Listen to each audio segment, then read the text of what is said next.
What up, what up, what up, what up, everybody? Happy Monday. Hey, Y'all know hey, what it is. Back at it. Inside Access, giving up game, live and in living color. what's going on, everybody?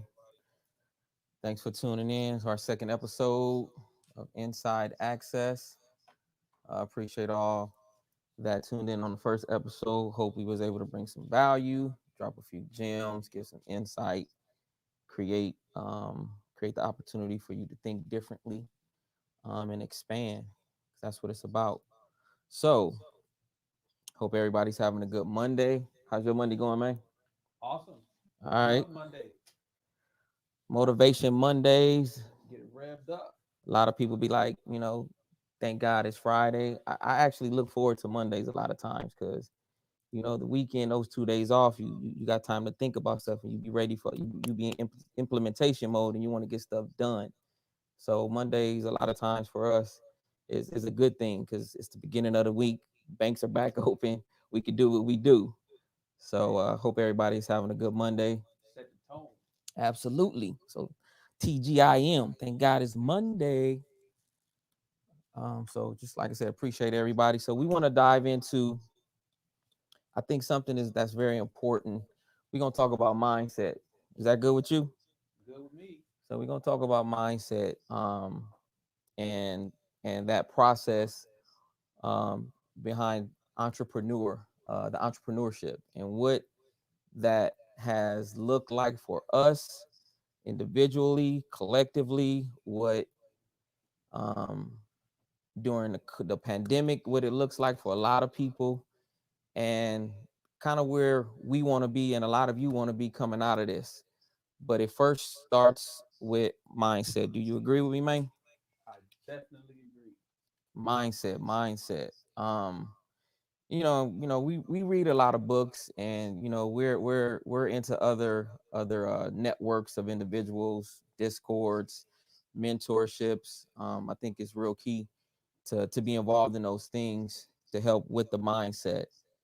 And I wanted to just dive into as far as my journey, and then I'll let Jay talk about his journey. Into entrepreneurship. So, a lot of people out there know that I worked for FedEx for dang near what 22 years. And right out of high school, and I felt like that was gonna be, you know, my last stop. FedEx was was pretty good to me. It fed my family for many years, gave me plenty of opportunities to grow, and learn a lot of things, get my degree, my 2 degrees, in computer networking systems and information systems. And there's nothing wrong with that. Like I said, the mindset at the time was, I was an employee and I wanted to be the best employee I can be for that company. And, you know, but, trading hours for dollars, at some point, you know, it wasn't scalable for me. And then a funny story, a lot of people don't know. I was actually a customer service representative for FedEx.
work through these technical difficulties. Oh, there we go. Can you hear me? Yeah, okay. All right. So hopefully y'all heard that. I don't want to repeat that, but hopefully y'all heard it. If y'all didn't, I'll repeat it on another one. But I'm gonna let Jay talk about his entrepreneurship journey. I mean, like I said, it's been since he was a what's that knee high to a yay high to a knee high, whatever how you say that. Young pup. Young pup. Mine's is not as glamorous as yours. Mine was more forced than volunteered. Uh, Shoot, I've probably been working, but let me put it like this: my first gig was in kindergarten. You still Literally, no, literally, I've been hustling since kindergarten. I figured out. So my one Christmas, I asked for a racetrack for Christmas. And instead of getting a racetrack, I got a Commodore 64. Probably date myself like a mug right there. So when I got this Commodore 64, very first computer I ever had. And when I tell you I dove all through this thing, this when you had floppy drive. I was hacking floppy drives because my uncle had left when he brought it. He bought some of his old floppies and he had some of his information on it. And I ended up hacking his passwords and his floppy on his floppy drive. So when I went to school, the school ended up getting Commodore 64s. So the teachers and nobody knew how to use them, use the computers. Mhm.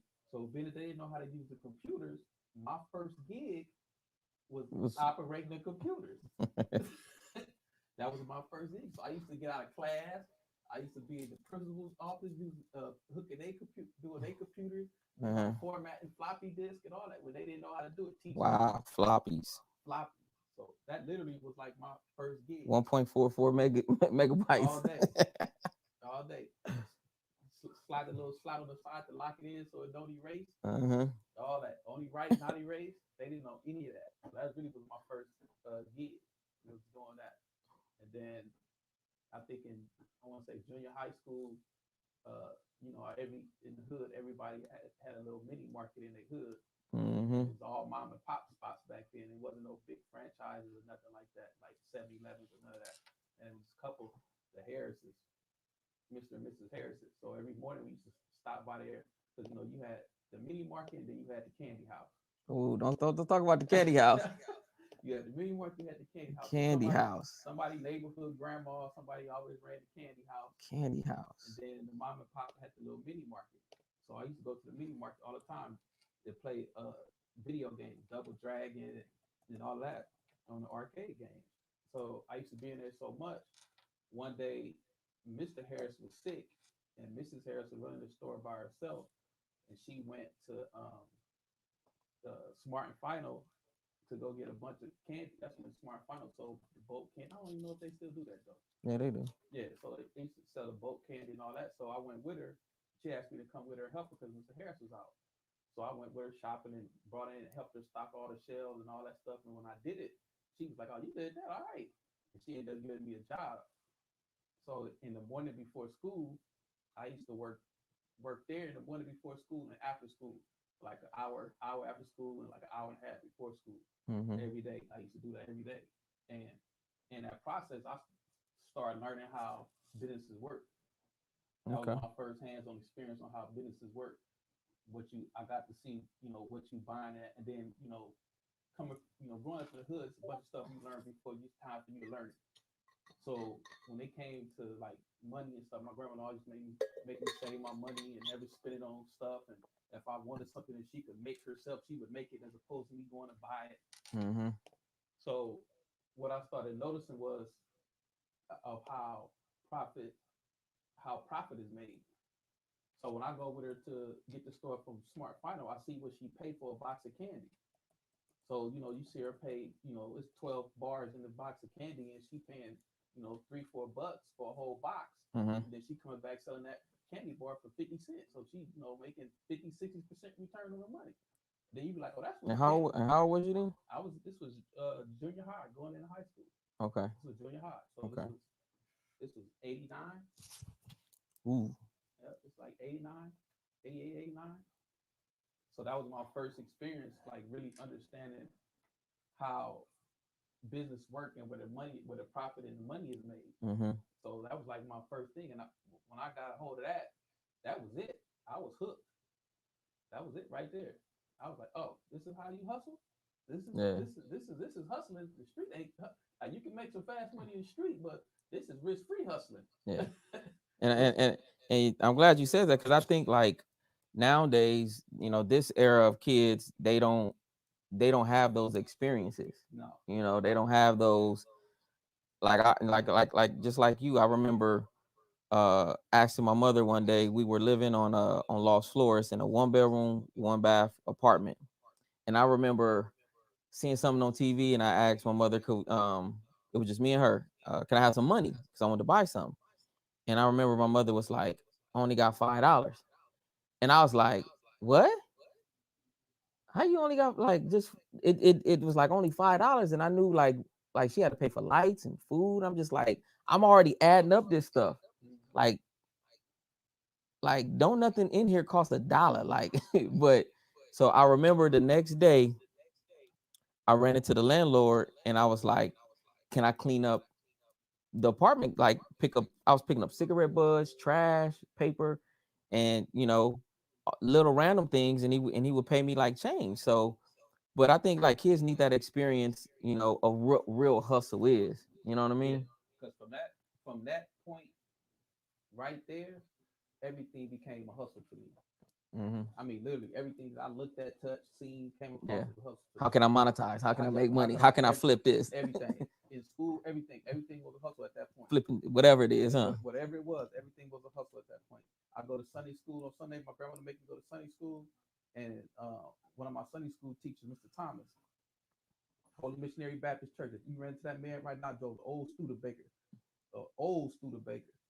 He used to get, he tell me I get on his nerves. In Sunday school, they used to have these silver dollars. They used to give you, like when you memorize the scripture or uh, whatever verbatim, when you come into Sunday school the next day, if you do the verse, instead of them giving you candy and stuff like that, they used to give you these silver dollars. Mm-hmm. It became a hustle to me. That was my hustle. I go to Sunday school. We go to Sunday school today because I go in there and I knew whatever the task was, whatever it was, I knew it all. That's I funny. knew it all just because all I went with silver dollars, and I come back home and I stashed them silver dollars, go put them in the cut.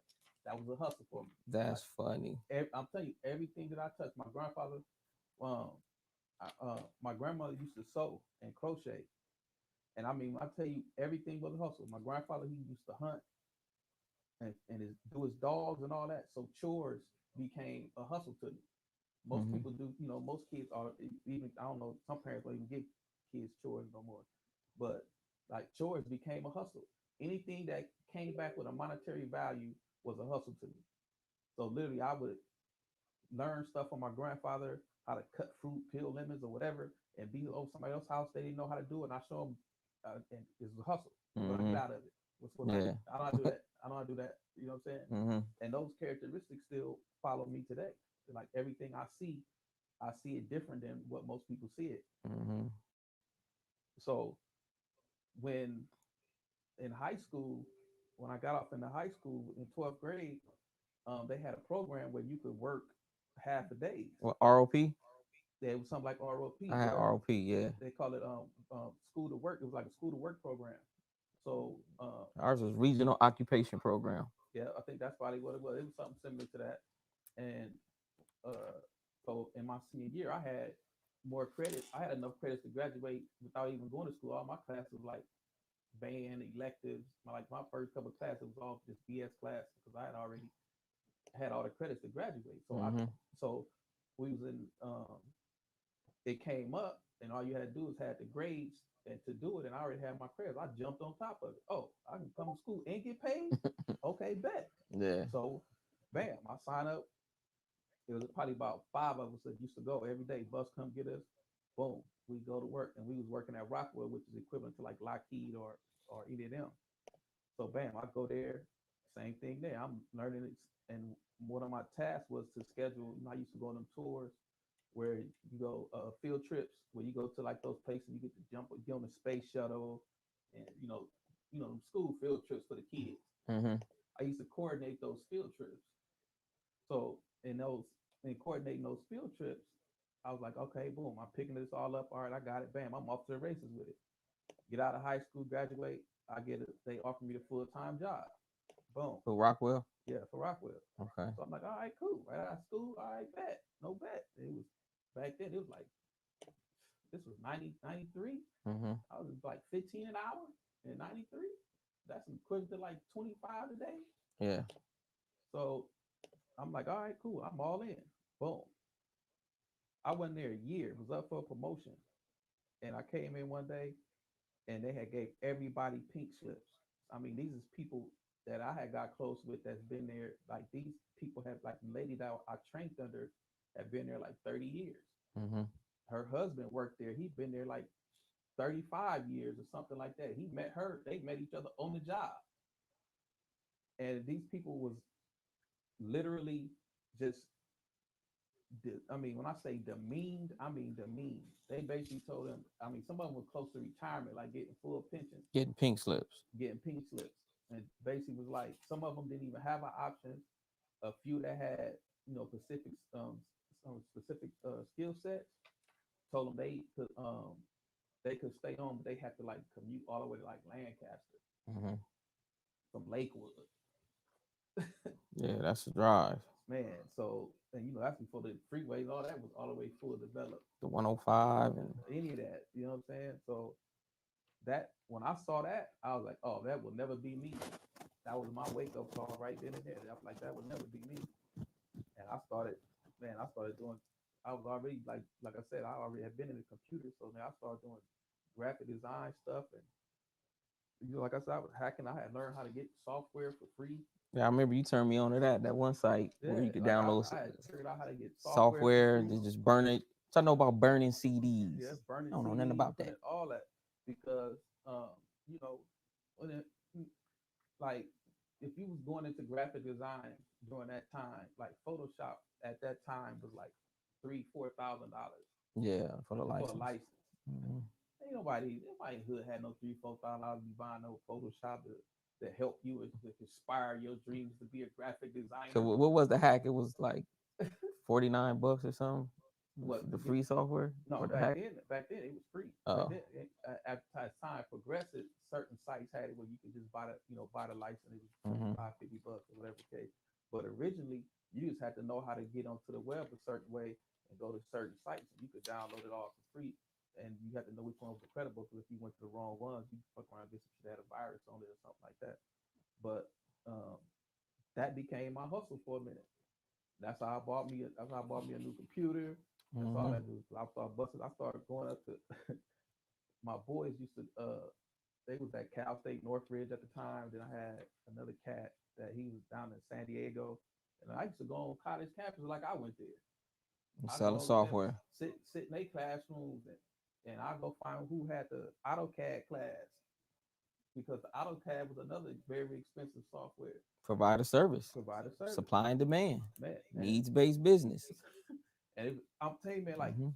I registered to IT. I went and signed up to go to ITT Tech to take computer CAD, just to sell the CAD to the students that's in the ITT. I didn't even care. I mean, I learned while I was there. I Mm-hmm. learned how to do it, but I didn't. That really wasn't my aspiration.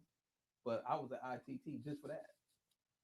I would go to CAD just to sell the software. Just software. Just the software. I actually went to ITT. That was the biggest scam ever. Yeah, man. That was the biggest scam ever. I actually went to I'm ITT. surprised they lasted that long with the crap they was teaching people and selling people on. But like ever since then, bro, it's just always been like that with me. I had little jobs, like little jobs Here here and and there. there, and a lot of times that was more information gathering than it was I needed employment, because I really didn't need employment. It was information gathering. Like when I was Okay.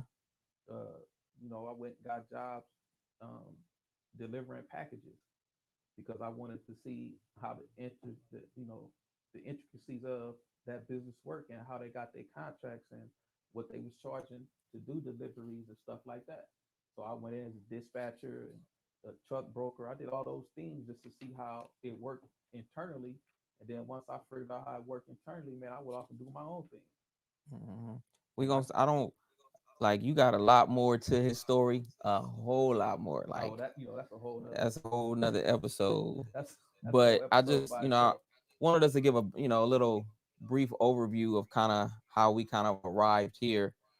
But I kind of want us to dive into, the whole mindset that we talked about. And as you see, everyone's journey is different. But there are some standards, there are some universal laws when it comes to, entrepreneurship and running a business and starting a business. And I want to kind of mention one thing, at least the first thing, and it's self. So a lot of people talk about is what you know and who you know. And every book that I kind of really dove into that are successful entrepreneurs, the same sentiment is it's you. Like 80% of it is you, and the other 20% are the tactics and are the things associated with that. So it definitely starts with that foundation. Wouldn't you agree? Yeah, indeed. So you got to have that foundation, because it's not meant for everybody. Entrepreneurship is hard. There's a lot of sacrifice that goes into it. I hear people. I used to think this, I want to be an entrepreneurship. I hear people say it because I want my time back. Like that's not what happens necessarily. You know No, what I mean? I mean, do you have more time sometimes to do certain things? no. You only the only difference is you have at any given point you could say I don't want to do that or Yeah. I'm not doing that. That's the only really thing. But then even that could come at a cost Mm-hmm. because if it's just you and you got clients and you done took these clients money and today you just feel like I'm not gonna do nothing, you're not gonna have clients for long. Yeah. So, but it's a double-edged sword. You do have the freedom to make your own decisions. You Mm-hmm. have the freedom to put the time and quality you want to into whatever it is that you're doing. You put your own dedication into it, and you're doing it for you, so you get the satisfaction of knowing that you did something for yourself as opposed to doing it for somebody else. But the same work ethic, the same time, the same everything is still applied. Yeah, definitely. So, I mean, that's where it says. That's why I believe when you talk about self, that foundation, um, like what are you trying to accomplish? Because as an entrepreneur, the word literally talks about problem solver. Entrepreneurs, we think different. Um, um, we view things differently. Our minds are wired different. Um, you want to be able to provide a solution to a problem. You want to create something that um, brings value or that solves a problem, and you're able to monetize through that problem solving journey, whether it be through a product or a service. Um, but it starts with you. It starts with self. It starts with that foundation. It starts with your mindset and where you are and why you feel you want to go down this journey, for most, and a lot of times rabbit holes, right? Definitely rabbit hole. Rabbit holes in figuring out what it is that my why, my value is, my what I put your purpose is.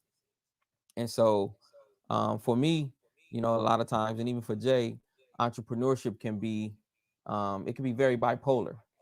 I mean, you could we could wake up one day and be like, yeah, we're gonna crush it. It's like, yes, it's working, it's working, it's working. And it's like, no, it's not working. Like none of this works. This is stupid. Why am I doing this? You go through that, and it's very frustrating. The ground will have you thinking it's Lamborghinis, it's houses, it's vacations. And don't get me wrong, people can elevate and scale to that, but if that foundation is built on sand or on cards and not solid and concrete, then it's gonna be a struggle for you. Um, I got a question, Jay. Do you agree with when you're going down this journey to the faster you fail can be the faster you succeed?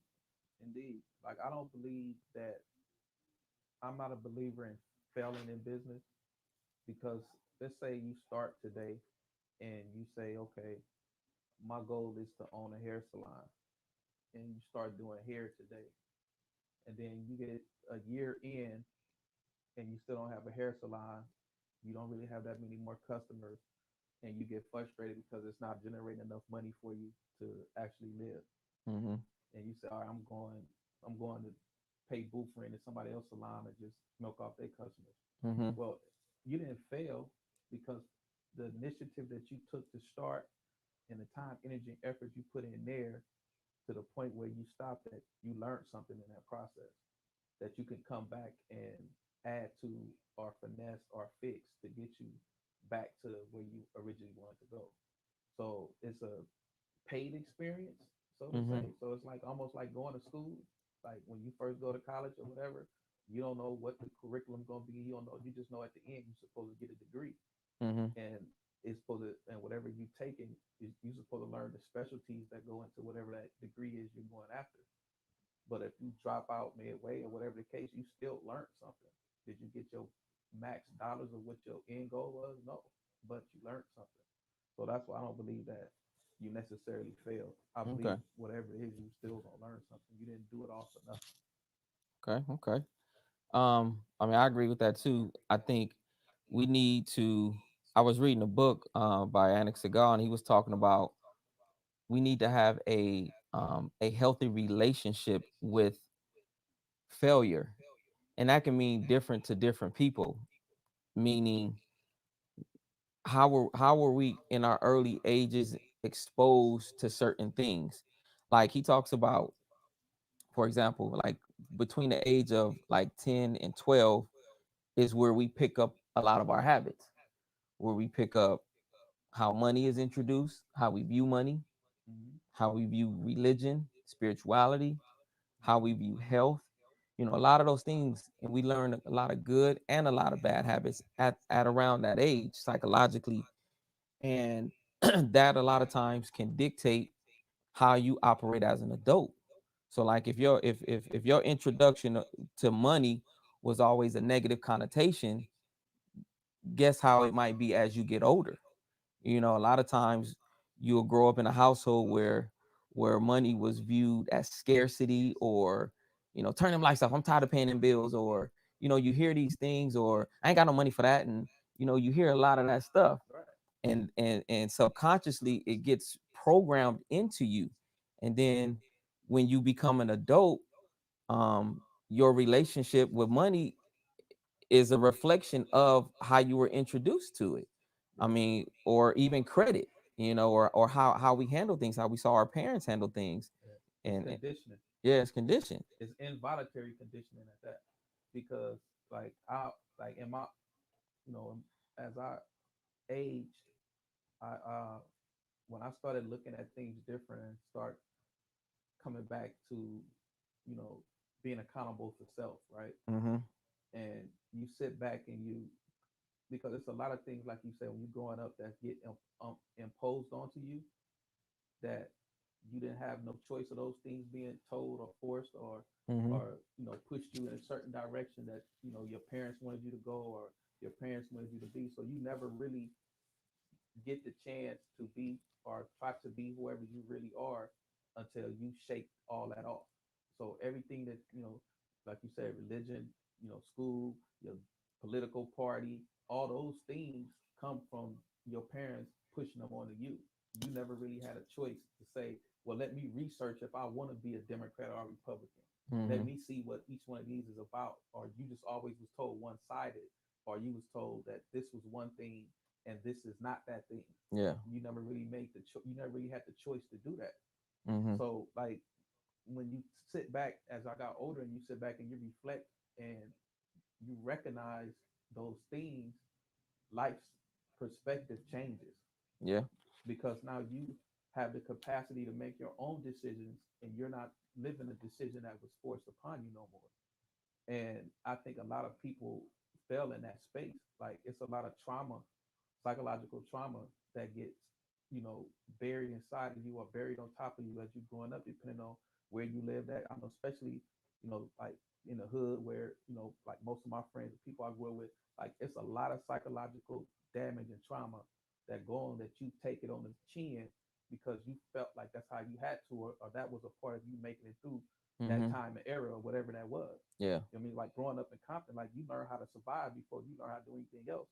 You wasn't worried about no money and this and that. You just learn how to try to get to school back home, say, or not to go Man. across the street by this time, not to catch Yeah. no bus In the going wrong down here. set, the wrong neighborhood. All that. So your whole skill set of how you look at life and how you deal with it was totally different than most people.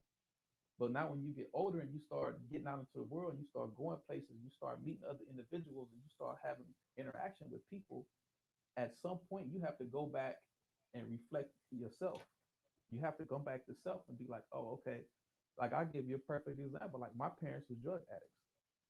So when you growing up and you look at other kids and what they had, and you try to compare what you got to what they had, when you was in school, how some, you can get teased about it, you can get bullied about it, or whatever the case may be, or you end up getting in fights and all that type of stuff like that. And then you get to this point where you come, in your 20s.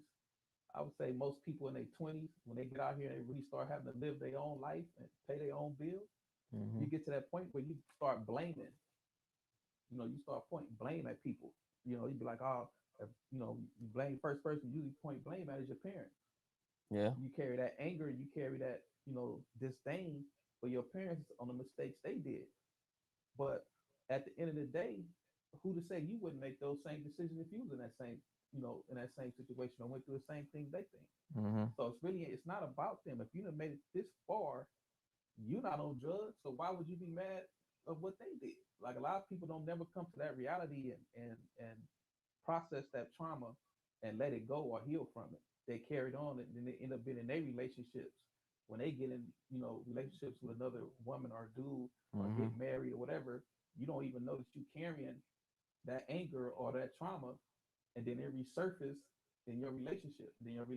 So it's the same thing in business. Yeah. Like if you don't deal with, your traumas and your issues and your personalities and all this other stuff, and you bring it into your business, you will never be able, Yeah. The business starts to reflect that. right. It becomes because your business becomes a reflection of yourself. Mm-hmm.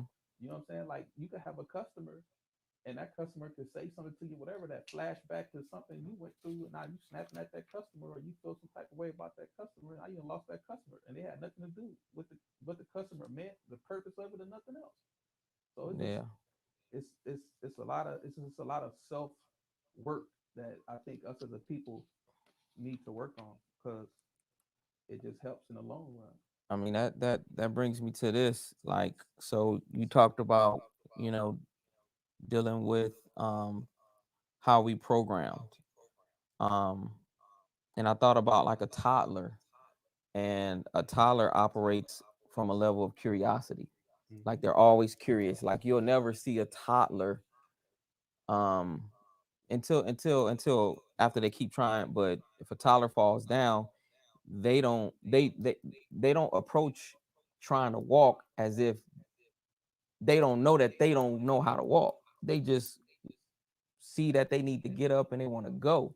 And then they'll fall, then they'll get back up, and they'll fall and they'll get back up. And I think a lot of times in business, we quit right before that opportunity can, that breakthrough. Um, we quit a lot, whether we realize it or not, whether we want to admit it or not. We quit on ourselves, we quit in our minds, we quit on on those processes right before that opportunity might be ready to break.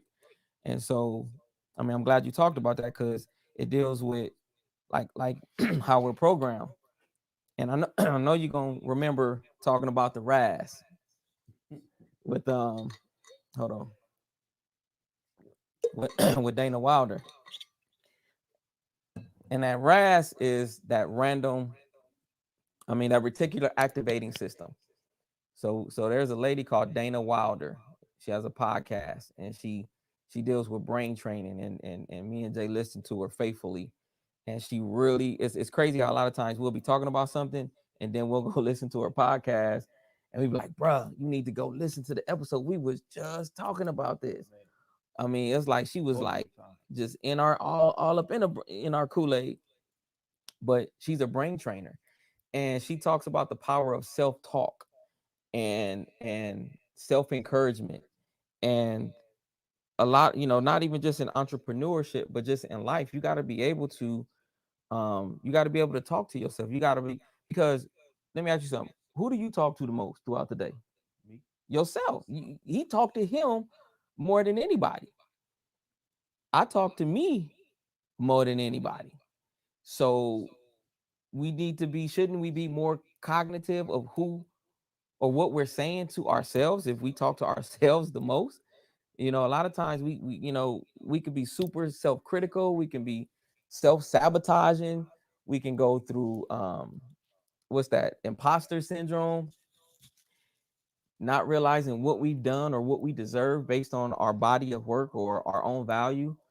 So Dana Wilder talks about the reticular activating system, and it literally breaks down like this. So say you're in a loud room, and it's a bunch going on, you can't hear nothing.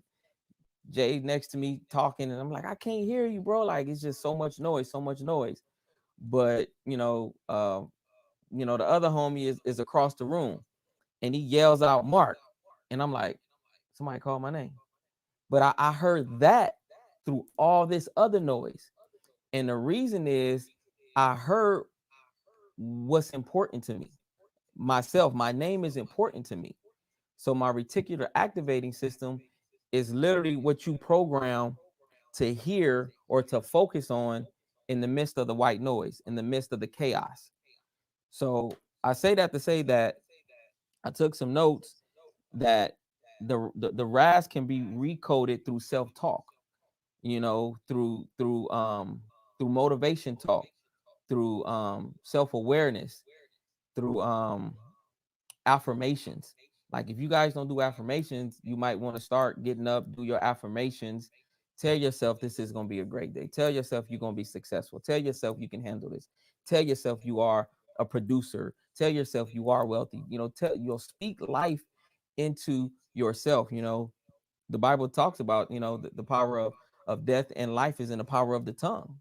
So speak those things into existence, and then you start to gravitate through vibrations, and those things start to align, in your business and your personal life.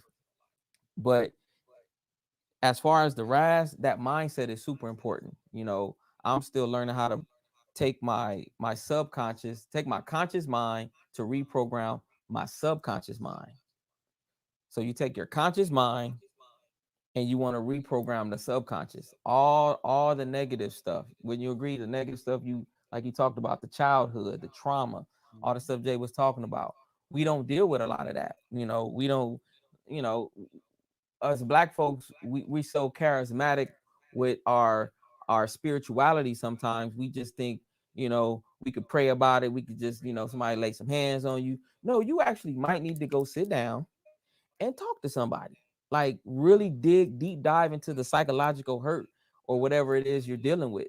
You know, um, would you let me ask you a question? Would you say that as an entrepreneur, um, um, investing into yourself with self-development, is that like something you should have as a budget? Absolutely, Why do you think absolutely. so? Because you need to be honest with yourself, and the only way you can be honest with yourself is to know what you're being honest about yourself with. A lot of times you lie. A lot of times you lie to yourself. Like, Mm-hmm. and what I mean by that is, you know, you could be stressing, especially as an entrepreneur. You go through stress, you go through depression, you go through anger, you go through good times, you go through all those things. You never really process those emotions, especially if you like a real active entrepreneur where from the time you wake up to the time you go to sleep, you knee deep in your business. And if you don't have, you know, like some type of support system, whether it be your friend, a business partner, husband, wife, whatever the case may be, and you got a family on top of all of that, like it will beat you up. It will beat you up. So Man. you need to take time and sit somewhere just with yourself and just reflect on yourself, because that's the only way you're gonna be able to improve. You know, it's like I used to always say, it's like you can lie to everybody else, but when it's just you by yourself at night, when you close your eyes, you can't Hmm. lie to yourself. Yeah, you can't lie to yourself. You can't lie to yourself. So you don't have to tell everybody else, and nobody else has to know, but you know. You can Hmm. come out. It's just like, a woman putting on makeup. You can put on makeup in the morning and come out in the world, and everybody see what's in the makeup. When you take the makeup off, what are you? Who are you? What irks you? What bothers you? What Hmm. hurts? And if you don't deal with that, like I said, it comes out in most unopportune times. Yeah, I think I kind of experienced that when I was juggling the two. And like I said, my journey into entrepreneurship was a 6 year decision. It was not overnight, and there's still things I think we both um would agree that we're still working through and dealing with in regards to the psychological aspect of being an entrepreneur, wanting things to manifest and to be be be s- um be conducive in the flow of business. A lot of times I think being in position and being open to learn from other people, like I said, we pay for self-development. You want to invest in yourself. You want, because a lot of times, like you said, you got to be honest with yourself. You will see things from one perspective, or vantage point, and then you need someone that's looking at what's going on from 10,000 feet, because you don't see the big picture. There's plenty of times where, you know in business, I don't see holes in something, or I don't see the issue or the problem, and he will, and vice versa. So a lot of us are solopreneurs, so we don't have those individuals to help us see things from different perspective. But it's good to be in a nucleus of, or a network of people that can, like I said, tell you when you're full of it and cheer you on when you have your successes. Because we all need those. We all need that reassurance. We all need to be checked when we're going down a certain path and we need to be pulled back. Um, so yeah, definitely, that program or reprogram that we need to take self evaluation for. Um, do you think? Let me ask you another question. As an entrepreneur, if someone came to you and had to talk about, going down this path of starting a business, what advice would you give them as far as what are they willing to sacrifice? Mm, One, I would say, like my first question would be, well, I would want to know why. Like, Mm-hmm. why are you choosing to be an entrepreneur? Are you doing it because you seen somebody else do it? Are you seeing it because you seen somebody, talking about they made $1 million and they're standing there in front of the Lamborghini, and Mm-hmm. you want to stand in front of the Lamborghini too? Um, like what is you know, what is pushing you to be an entrepreneur? What's your purpose? What's your why? Yeah, why? Why? Because Mm-hmm. if you don't know that and you're just doing it because you're looking for some instant gratification, then man, that's gonna be a rough ride for you. Yeah. Like, and I tell, like, most people, I like when I talk to people and they say they want to do this, the first thing I ask them, well, what you been doing for the last X amount of years? Like, what do you love to do? Like, Mm-hmm. what's your passion? What do you love? Like, Yeah. what I mean? What that you could stay up all. If I had to you to stay here for the next hour and talk about something that you love, what would that be? Mm. And that would be the starting point. But that's what you need to do. But if you're, the last 20 years you've been in insurance, and now you telling me you want to go do trucking, and you know absolutely nothing about trucking. Mm-hmm. You just heard somebody's making 10,000 a month doing trucking, and you want to make the same $10,000 and you just jumping on the bandwagon, that's not. Now I'm not saying that you couldn't be a unicorn and And put in learn it. that work Yeah. and learn it, but you know what I mean, what's your expectation is making that transition from taking a salary job or this hourly job and going to do Mhm. that. Yeah. I think that's the problem we have as adults, as entrepreneurs, as kids, with our kids. The internet has given us a false sense of what reality is. Yeah, And I exactly. think going into COVID, being in COVID in a pandemic, seeing where the shift needed to be, not just in business, but in your own personal life, in your own relationships with your kids, with your wife, with your husband, with family members. It either gave opportunities or it exacerbated what was already there to a certain extent. Like Yep. if your business was already struggling, COVID just, it sent it on the path that it was already going. And likewise in relationships, a lot of times, some people got closer, some people um, got more distant. So I think COVID gave a lot of people the opportunity to reevaluate, reassess, to think about where they are, where they were, where they are, and where they want to be coming out of this. Because you gotta implement the fact that we are coming out of this. Nothing will be the same. Business is not going to be the same. How we operate, move, function is no longer the same. So um yeah, so the mindset, I think, coming out of this, let me ask you, where's your mindset or the trajectory coming out of COVID is the mindset of James Johnson? Well, I'm an opportunist, so I'm gonna always be looking for the the holes of the system.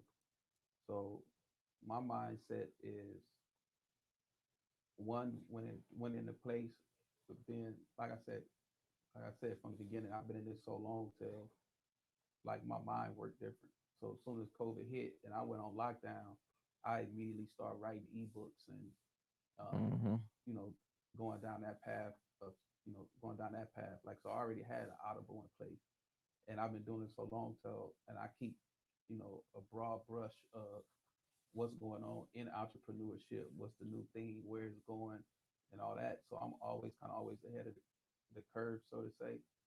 So when my mindset is like I didn't have no reserves or fears or worried about if business was gonna make it or business was not because I depended on my skill set at the end of the day. I know my skill set. I can work and make money in whatever condition that comes from it. I'm not locked into a box. Like, say, for instance, I'm not a restaurant owner. Mm-hmm. You know what I'm saying? So if my restaurant is not running, I'm not making no money, and I'm in a dismal situation. Yeah. No, I'm too multi-dimensional to, and that's the other thing as far as mindset. Like that's me. Like I'm always reading and learning Mm-hmm. different skill sets and different things. So Yeah. I'll never limit myself to be put in a box. I can always go back from day one and start back making websites and designing logos and whatever the case may be for those See, businesses that are going to business. see that part right there is super important, and I think that's something we're developing, right? As we speak, programs for the youth, because obviously we're we're programmed to be employees. Would you agree? Yeah, We're all that's programmed to be employees. how the system We're works. told it's an antiquated system. We're told to go to school, get good grades, get those good grades, you'll get a reward, you'll get a reward. You got to do something else to please somebody else. So at every level, from school, from elementary to junior to high school to college, you're told you have to please somebody because they're breeding us to be employees. Now, don't get me wrong. I was a W2 employee for 20 something years, and it took care of my family. Everyone's not meant to be an entrepreneur. Um, because everyone's not coded to be an entrepreneur. Because, like I said in the beginning, 80% of that as an entrepreneur is you. is the way you're wired. It's the historicals behind that. And then the other 20% are the tactics, the marketing, the employees, the building a company.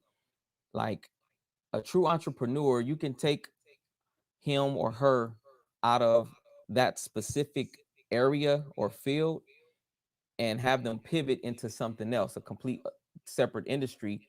And if they have the right building blocks, the right foundation, the right mindset, they'll grow that business. They'll still have a level of success. A prime example is what's the show with Greg Cardone right now? Um, Undercover Billionaire. Billionaire. You know, take him out of his ecosystem, his comfort zone, drop him in the middle of nowhere with limited resources, but his mindset, the 80% is built a certain way. So whatever it is, he'll have a level of success. He'll be able to function and thrive and scale. So, just being in this space as an entrepreneur, be very cognitive and sensitive to that 80%. And that 80% is who you are, what your why is. What are you trying to do? What's your purpose? Not what you saw on the ground, not what you saw on the internet, but um, what the impact is.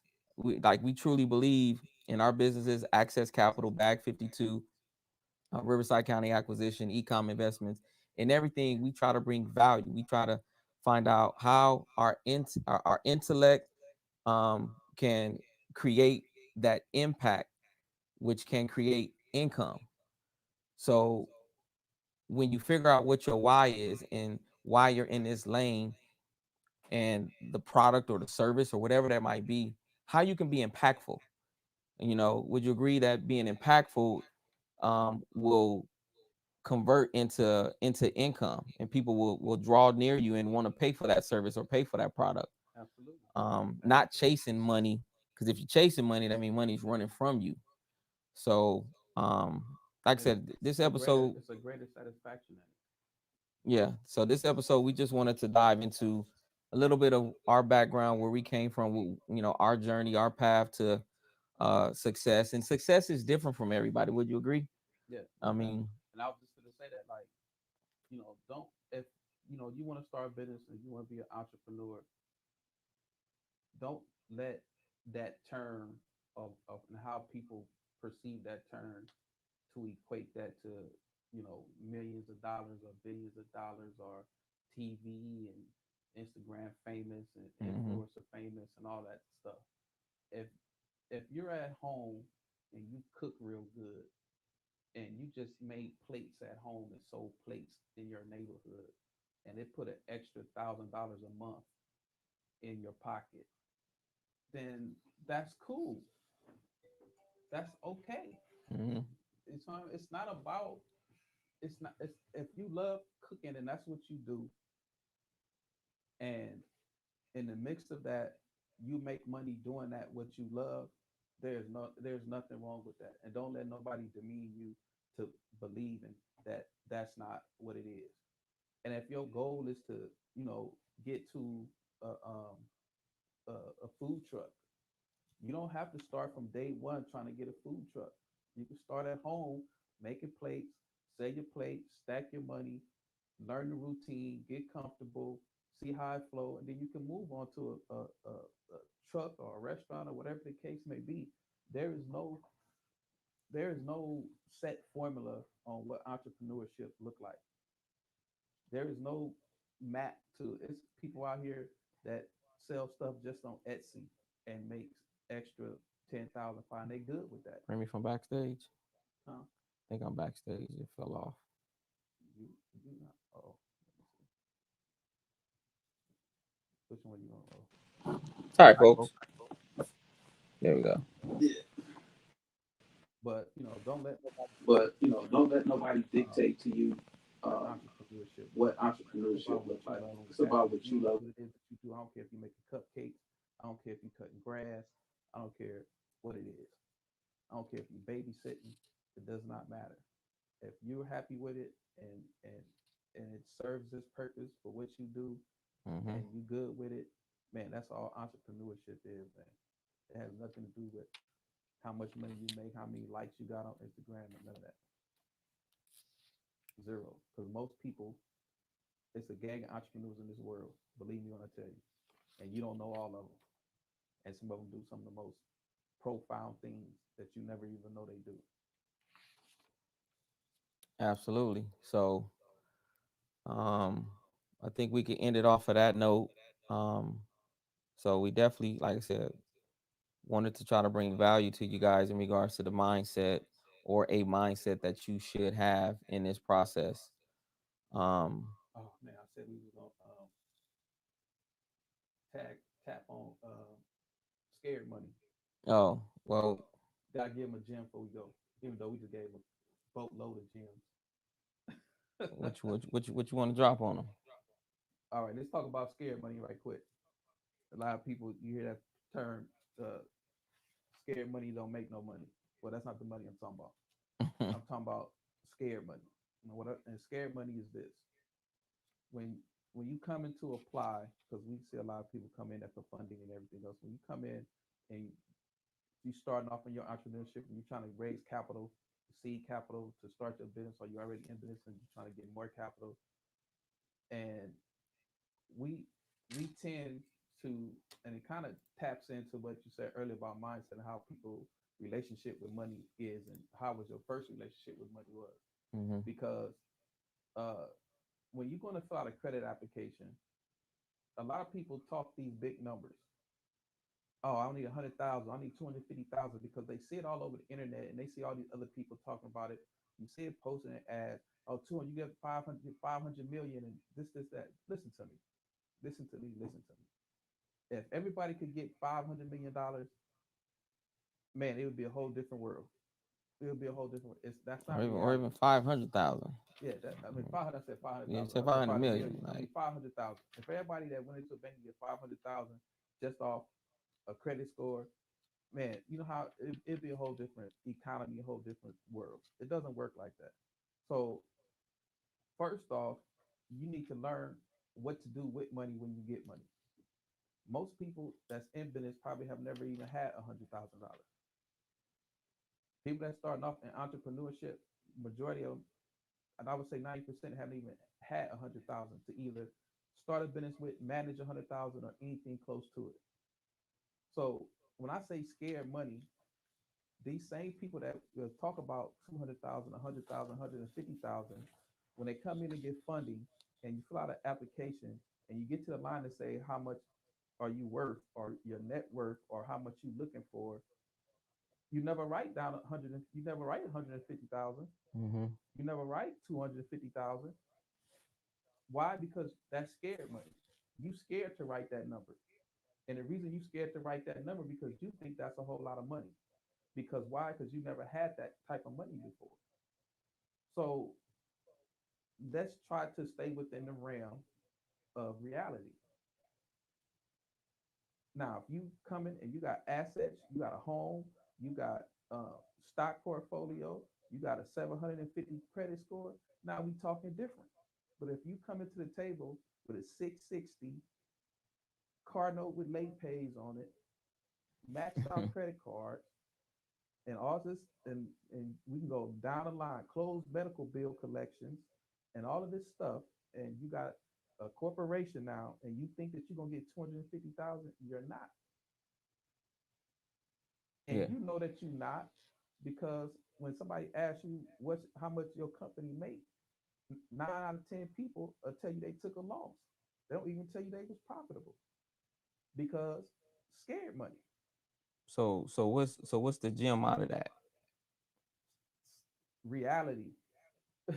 That's the Okay. gem. Reality. Be honest with yourself about money. If you never had 100,000, 150,000 at one time to manage, the gem is during this time while you're trying to build up to get that 150,000, you need to reevaluate your relationship with money.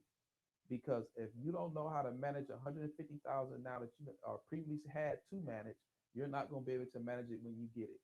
I don't care if it is for the business or it is for the personal. If you don't know how to manage it and what to do with it and how to protect it and how to leverage it and how to use it, you won't have it long. And that's one of the biggest things entrepreneurship is capital and marketing. Those are the two biggest things in entrepreneurship that separate successful and unsuccessful. Yeah, because you definitely need capital, and you definitely need to be able to market. Why you need to be able to market? Because people need to know you exist. If they don't know you exist, they can't patronize your company. They cannot participate in what you selling as a product or as a service. It's a reason that when you watch the Super Bowl, the ad on the Super Bowl is $1 million for 3 minutes because the viewership of how many people that product just got put in front of. It's a reason for that. But if you, like Absolutely. I said, if you don't know how to manage money, and you know if you're honest with yourself, you know if you know how to manage money or not. You Yeah. 100% know if you know how to manage money. So if you get 150,000, your first thought is, I need to go get a car, or I need to go on a trip, or I need to go do any of that type of stuff. Or now all of a sudden you on the gram and you in new clothes, you in new fits, talking about how you balling. You will not be around long. I got one for you. If you won't spend $1,000 to fix your credit, but you got a new iPhone, you got a problem with money. If your credit score start with a 4, 5, or 6, Need to come see. and you don't reach out to us, but you go to the Apple store or Balenciaga or whoever the heck, you got a problem with money. But that could be how how your introduction with money was. Moms, pops And I don't didn't care. have standards. So when you don't have those standards, or your standard is I just barely pay my bills, or I just barely do this. And I don't care if you're getting it from a 9 to 5 or off the corner. It's the same principle. Yeah, so Because even if you get it off, here's the thing: it's worse if you get it off the corner. And here's why: because you're taking a chance. You out there risking your life on two fronts, and then you get it, and you still don't know what to properly do with it. But at the same time you doing that, you talking about man, that's a whole other conversation. I ain't gonna yeah, open that. I we ain't gonna open that book we right gonna we now. gonna we gonna we gonna say that we gonna save the street hustle, the street hustle. Like you say, you hustling so that you could get out your neighborhood or out the streets or out everything. But then you get the money, everything you do with it correlates back to being in the same position. So Yeah, that means you don't have your relationship with money is different. You think that, you know, the look, the apparel, the slick talk and all that go with it. Like people, I know people that's been touched so much money in the street and still in the street. hmm So mindset. It's the life, mindset behind all mindset that. and lifestyle. It's mindset and lifestyle. People that got 9 to 5, check to check, because they don't know how to balance or budget or save money or invest it. So it just in one, put it in the top of your hand and fall out the bottom. Just said your pockets got holes in it. Pocket out holes in it. But it's definitely mindset, knowing your impact, knowing what that mindset, your intellect, where the impact can be, and eventually the income will follow. Whatever that passion is. So we want to leave y'all with the mindset of knowing what your why is, knowing what your passion is, um, understanding why you're down this journey, and being able to um, speak to your subconscious. Being able to fix those areas that affect you personally and in your business. Okay. Love yourself more. Exactly. So until next time, is that it? That's it. All right, everybody. We See y'all next appreciate y'all. Monday, 3 o'clock. Peace. Love.